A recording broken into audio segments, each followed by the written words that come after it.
Hi friends, welcome to Shami's kitchen. എല്ലാവർക്കും സുഖമാണല്ലോ. ഇന്ന് നമ്മൾ തയ്യാറാക്കുന്നത് വളരെ ടേസ്റ്റി ആയിട്ടുള്ളതും അതുപോലെ തന്നെ വളരെ എളുപ്പത്തിലും തയ്യാറാക്കി എടുക്കാൻ പറ്റുന്ന നല്ലൊരു വെജിറ്റബിൾ റൈസ് ആണ്. അപ്പോൾ നമുക്ക് വീഡിയോയിലേക്ക് പോകുന്നതിന് മുന്നേ നമ്മുടെ ഈ ഷമീസ് കിച്ചൻ ചാനൽ ഇതുവരെയും സബ്സ്ക്രൈബ് ചെയ്യാത്തവരുണ്ടെങ്കിൽ അല്ലെങ്കിൽ ഇതാദ്യമായിട്ടാണ് കാണുന്നതെങ്കിൽ പ്ലീസ് ഒന്ന് സബ്സ്ക്രൈബ് ചെയ്തേക്കണേ. കൂടെ തന്നെ ആ ലൈക്ക് ബട്ടണും ഷെയർ ചെയ്യാനും ഒന്നും ആരും മറക്കരുത്. എന്നാൽ ശരി, നമുക്ക് വേഗം വീഡിയോയിലേക്ക് പോകാം.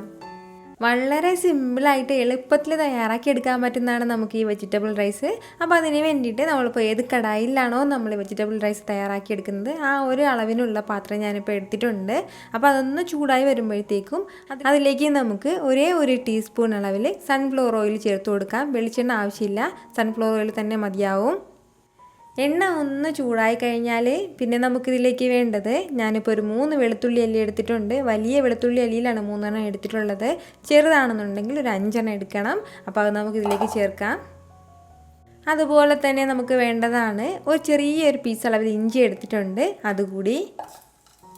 ഇനി നമുക്കിതിലേക്ക് വേണ്ട എന്തെന്ന് വെച്ചാൽ നമ്മുടെ എരിവിന് ആവശ്യമായിട്ടുള്ള പച്ചമുളകും കൂടിയാണ്. അപ്പോൾ ഞാനിപ്പോൾ ഒരു 3 പച്ചമുളക് എടുത്തിട്ടുണ്ട്. വലിയ പച്ചമുളകിൽ ഒരു 3. കൂടെ തന്നെ ഇതുപോലെ ഈ ഒരു അളവിൽ കുറച്ച് മല്ലിയില ചേർത്ത് കൊടുക്കാം. അതുപോലെ തന്നെ കുറച്ച് പുതിനയിലയും കൂടി. ഇത് ഇത്രയും ചേർത്തിട്ട് നമ്മൾ ചെറിയ രീതിയിൽ ഒന്ന് വഴറ്റി കൊടുക്കണം. നമ്മുടെ ഈ മല്ലിയിലയുടെയും അതുപോലെ തന്നെ വെളുത്തുള്ളിയുടെയും ഇഞ്ചിയുടെയൊക്കെ ഒരു പച്ചമണം മാറുന്നത് വരെ മാത്രം മീഡിയം ഫ്ലെയിമിൽ വെച്ചിട്ട് ഒരല്പസമയം, 1 മിനിറ്റ് തികച്ചും വേണ്ട, ഒരല്പസമയം നമുക്ക് ഒന്ന് വഴറ്റി കൊടുക്കാം. ഇതുപോലെ നന്നായിട്ട് ഇതെല്ലാം ഒന്ന് വഴറ്റി കൊടുത്തു കഴിഞ്ഞാൽ പിന്നെ നമുക്ക് വേണ്ട എന്തെന്ന് വെച്ചാൽ ഇതെല്ലാം ഒരു പ്ലേറ്റിലേക്ക് മാറ്റിയിട്ട് ഒരല്പം മാത്രം, ഒരു 1/4 കപ്പിൽ നിന്ന് ഒരല്പം കൂടി കുറവായിട്ട് മാത്രം ഒരല്പം വെള്ളം കൂടി ചേർത്ത് കൊടുത്തിട്ട് മിക്സിയുടെ ചെറിയ ജാറിലാക്കി നന്നായിട്ട് പേസ്റ്റ് പോലെ നിറച്ചെടുക്കണം.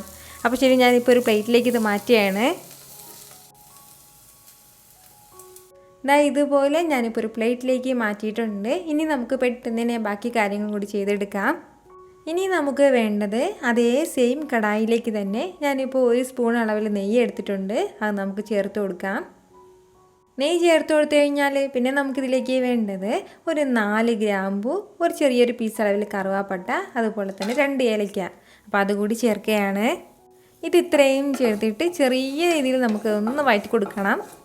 ഇതുപോലെ ലൈറ്റായിട്ട് ഒന്ന് വഴറ്റി കഴിഞ്ഞാൽ പിന്നെ നമുക്കിതിലേക്ക് വേണ്ടത്, ഞാനിപ്പോൾ ഇതുപോലെ ഒരു ചെറിയ സവാളയിൽ ഒരു സവാള ഇതുപോലെ നീളത്തിലൊന്ന് അരിഞ്ഞെടുത്തിട്ടുണ്ട്. അതുകൂടി ചേർക്കുകയാണ്. സവാളയും ചേർത്ത് കൊടുത്തിട്ട് നന്നായിട്ട് നമ്മളൊന്ന് വഴറ്റി കൊടുക്കണം. നമ്മുടെ ഈ സവാള എല്ലാം ചെറിയ രീതിയിലൊന്ന് വഴണ്ട് കിട്ടണം. ആ ഒരു സമയം വരെ മാത്രം ചെറുതായിട്ടൊന്ന് വഴറ്റി കൊടുത്താൽ മതിയാവും. നമ്മുടെ വീട്ടിലെ ചേരുവകളൊക്കെ വെച്ചിട്ട് തന്നെ വളരെ സിമ്പിളായിട്ട് പെട്ടെന്ന് തയ്യാറാക്കി എടുക്കാൻ പറ്റുന്നതാണ് ഈ വെജിറ്റബിൾ റൈസ്. അപ്പോൾ ഞാനിപ്പോൾ ഫ്ലെയിം മീഡിയത്തിലാണ് വെച്ചിരിക്കുന്നത്. മീഡിയത്തിൽ വെച്ചിട്ട് തന്നെ നമുക്കിതെല്ലാം ചെയ്തെടുക്കാം. ഇതുപോലെ നമ്മുടെ സവാളയൊക്കെ നല്ലതുപോലെ ഒന്ന് വഴണ്ടി കിട്ടിയിട്ടുണ്ട്. അപ്പോൾ ഇതുപോലെ ഒന്ന് വഴണ്ട് കഴിഞ്ഞാൽ പിന്നെ നമുക്കിതിലേക്ക് ബാക്കി ചേരുവകളും കൂടി ചേർത്ത് കൊടുക്കാം. ചെറിയൊരു തക്കാളിയിൽ ഒരു തക്കാളി ഞാനിപ്പോൾ എടുത്തിട്ടുണ്ട്. അത് ചെറുതായിട്ടൊന്ന് അരിഞ്ഞെടുത്തിട്ടുണ്ട്. അത് ചേർക്കുകയാണ്. പിന്നെ നമുക്കിതിലേക്ക് വേണ്ടത് ഒരു ക്യാരറ്റും കൂടിയാണ്. ഒരു മീഡിയം സൈസിലുള്ള ക്യാരറ്റ് ഇതുപോലെ ചെറിയ കട്ട പീസായിട്ടൊന്ന് കരിഞ്ഞെടുത്തിട്ടുണ്ട്. അതുകൂടി ചേർക്കാം. അതുപോലെ തന്നെ പിന്നെ നമുക്കിതിലേക്ക് വേണ്ടതാണ് ഒരല്പം ബീൻസും കൂടി. കൂടെ തന്നെ കുറച്ച് ഫ്രോസൺ ഗ്രീൻ പീസ് കൂടി ചേർക്കുകയാണ്.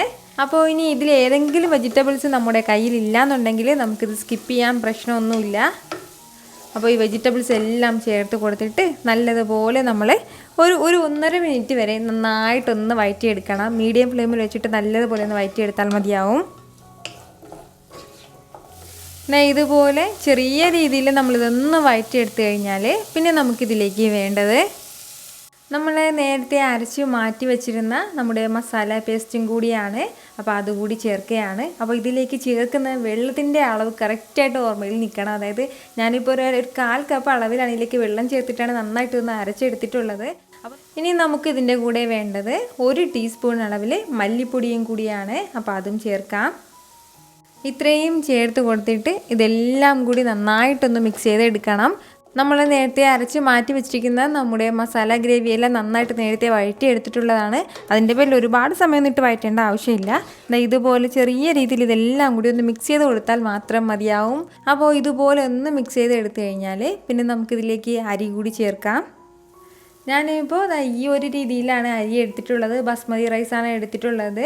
അപ്പോൾ ഇത് വന്നിട്ട് 250 ഗ്രാം അരിയാണ് ഞാനിപ്പോൾ എടുത്തിട്ടുള്ളത്. നന്നായിട്ട് കഴുകിയിട്ട് അതിലെ വെള്ളം കംപ്ലീറ്റ് ആയിട്ട് വാർന്നു പോയിട്ടുള്ളതാണ്. അപ്പോൾ നമ്മൾ ഇതിലേക്ക് ഏത് കപ്പിലാണോ അരി അളന്നെടുക്കുന്നത് ആ ഒരു കപ്പിലായിരിക്കണം പിന്നീട് വെള്ളവും ചേർത്ത് കൊടുക്കേണ്ടത്. 1 കപ്പ് അരിക്ക് 1.5 കപ്പ് അളവിലാണ് നമ്മളിപ്പോൾ വെള്ളം വെച്ച് കൊടുക്കുന്നത്. നേരത്തെ ഒരു 1/4 കപ്പ് അളവിൽ നമ്മൾ മസാല അരച്ചെടുക്കാൻ വേണ്ടി വെള്ളം ചേർത്തിട്ടുണ്ടായിരുന്നു. അപ്പോൾ അതിൻ്റെ പേരിലാണ് 1.5 കപ്പ് അളവിൽ വെള്ളം എടുത്തിട്ടുള്ളത്. നമ്മൾ ഇതുവരെയും ഇതിലേക്ക് ഉപ്പൊന്നും ചേർത്ത് കൊടുത്തിട്ടില്ലായിരുന്നു. അപ്പോൾ നമ്മുടെ വെജിറ്റബിൾസിനും അതുപോലെ തന്നെ നമ്മുടെ ബസ്മതി റൈസിനും ഒക്കെ ആവശ്യമായിട്ടുള്ള ഉപ്പ് കൂടി ഈ സമയം ചേർത്ത് കൊടുക്കാം. ഉപ്പും ചേർത്ത് കൊടുത്തതിന് ശേഷം പിന്നീട് നമ്മൾ നല്ലതുപോലെ ഇതൊന്ന് മിക്സ് ചെയ്തെടുക്കണം. നല്ല രീതിയിൽ ഇതുപോലെ ഒന്ന് മിക്സ് ചെയ്തെടുക്കണം. ഒരു തവണ ഇതൊന്ന് തിളച്ച് തുടങ്ങിയതിന് ശേഷം, ഇപ്പോൾ ഞാൻ മീഡിയം ഫ്ലെയിമിലാണ് വെച്ചിട്ടുള്ളത്, ഇതൊന്ന് തിളച്ച് തുടങ്ങിയതിന് ശേഷം പിന്നീട് നമുക്ക് ഫ്ലെയിം ഒന്ന് കുറച്ച് വെച്ച് കൊടുക്കണം. ലോ ഫ്ലെയിമിൽ വെച്ചിട്ട് നന്നായിട്ടൊന്ന് അടച്ച് വെച്ചിട്ട് ഒരു 20 മിനിറ്റ് മുതൽ ഒരു 30 മിനിറ്റ് വരെ ആകുമ്പോഴത്തേക്കും നല്ല കറക്റ്റായിട്ട് നമ്മുടെ റൈസ് റെഡി ആയിട്ടുണ്ടാവും. അപ്പോൾ ഇതൊന്ന് ചെറുതായിട്ടൊന്ന് തിളച്ച് തുടങ്ങട്ടെ. നമ്മളിപ്പോൾ വെച്ച് കൊടുത്ത വെള്ളമെല്ലാം നന്നായിട്ടൊന്ന് തിളച്ച് തുടങ്ങുകയാണ്. ഇതുപോലെ ഒന്ന് തിളച്ച് തുടങ്ങിക്കഴിഞ്ഞാൽ പിന്നെ നമ്മൾ ഒരു തവണ ഇതുപോലെ ഒന്ന് ഇളക്കി കൊടുക്കണം. ഇതുപോലെ ഒന്ന് നന്നായിട്ടൊന്ന് മിക്സ് ചെയ്ത് കൊടുത്തതിന് ശേഷം പിന്നെ നമുക്ക് ഫ്ലെയിം നന്നായിട്ടൊന്ന് കുറച്ച് വെച്ച് കൊടുക്കാം. കുറച്ച് വെച്ച് കൊടുത്തതിന് ശേഷം ഒരു 20 മിനിറ്റ് മുതൽ ഒരു 30 മിനിറ്റ് വരെ നമ്മളിത് ഇടയ്ക്ക് തുറന്ന് നോക്കാം. അപ്പോഴത്തേക്കും വെള്ളം കംപ്ലീറ്റ് ആയിട്ട് വറ്റിയിട്ടുണ്ടെങ്കിൽ നമുക്കിത് എടുക്കാവുന്നതേ ഉള്ളൂ. എന്നാൽ ശരി, ഇതിങ്ങനെ ഇരിക്കട്ടെ. ഓരോ 5 മിനിറ്റ് ആകുമ്പോഴത്തേക്കും ഇതൊന്ന് തുറന്ന് നോക്കിയതിന് ശേഷം നല്ലതുപോലെ ഒന്ന് മിക്സ് ചെയ്ത് കൊടുത്തേക്കണം. ചിലപ്പോൾ നമ്മൾ എടുക്കുന്ന ബസ്മതി റൈസ് പെട്ടെന്ന് വെന്ത് കിട്ടുന്ന അരിയായിരിക്കും. അപ്പോൾ അതറിയാൻ വേണ്ടിയിട്ടാണ് നമ്മളൊരു 5 മിനിറ്റ് ആകുമ്പോഴത്തേക്ക് ഇതൊന്ന് തുറന്ന് നോക്കിയതിന് ശേഷം നന്നായിട്ടൊന്ന് ഇളക്കി കൊടുക്കുന്നത്. ഒരു 15 മിനിറ്റ് കൂടി ഇപ്പോൾ കഴിഞ്ഞിട്ടുണ്ട്. ഇനി നമുക്കിത് തുറന്ന് നോക്കാം. നമ്മുടെ വളരെ ടേസ്റ്റി ആയിട്ടുള്ള വെജിറ്റബിൾ റൈസ് ഇവിടെ സൂപ്പറായിട്ട് റെഡി ആയിട്ടുണ്ട്. ഒരല്പം പോലും വെള്ളം ഒന്നുമില്ലാതെ ഈ ഒരു രീതിയിൽ നമുക്ക് നന്നായിട്ട് ഇത് വറ്റിയിട്ട് കിട്ടും. അപ്പോൾ ഇനി നമുക്കിത് കുറച്ചുകൂടി തണുത്ത് കഴിയുമ്പോഴത്തേക്കും എന്തെങ്കിലും കുറച്ച് വെള്ളം എന്തെങ്കിലും ഉണ്ടെങ്കിൽ, ഇപ്പോൾ ഈ റൈസിൽ ഇപ്പോൾ അങ്ങനെ വെള്ളമൊന്നുമില്ല, അതല്ലാന്നുണ്ടെങ്കിൽ വേറെ ഏതെങ്കിലും റൈസിൽ കുറച്ച് വെള്ളത്തിൻ്റെ ഒരു അംശം ഉണ്ടെങ്കിൽ അത് ചെറുതായിട്ടൊന്ന് തണുത്ത് കഴിയുമ്പോഴത്തേക്കും നല്ല കറക്റ്റായിട്ട് പെർഫെക്റ്റ് ആയിട്ട് ഉണ്ടാവും. ഇത്രയും ആയിക്കഴിഞ്ഞാൽ ഇനി നമുക്ക് ഇതിന് മുകളിലേക്ക് ഒരു പകുതി നാരങ്ങയുടെ ലെമൺ ജ്യൂസ് കൂടി നമുക്ക് ഇതിന് മുകളിലേക്ക് ചേർത്ത് കൊടുക്കാം. അപ്പോൾ ചെറിയൊരു പുളിപ്പ് കിട്ടും. അതുപോലെ തന്നെ ഒരല്പം നെയ്യും കൂടി ഇതിന് മുകളിലേക്ക് ചെറുതായിട്ടൊന്ന് ചുറ്റിച്ചു കൊടുക്കുകയാണ്.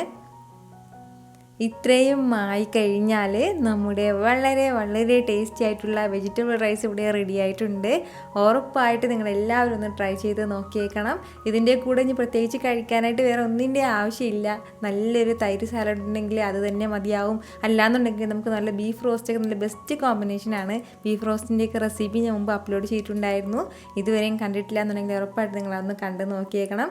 പിന്നെ ഒരു കാര്യം കൂടി, നമ്മുടെ ഷമീസ് കിച്ചൻ്റെ ഇൻസ്റ്റാഗ്രാമും ഫേസ്ബുക്കും ഇതുവരെയും ഫോളോ ചെയ്യാത്തവരുണ്ടെങ്കിൽ പ്ലീസ് ഒന്ന് ഫോളോ ചെയ്തേക്കണേ.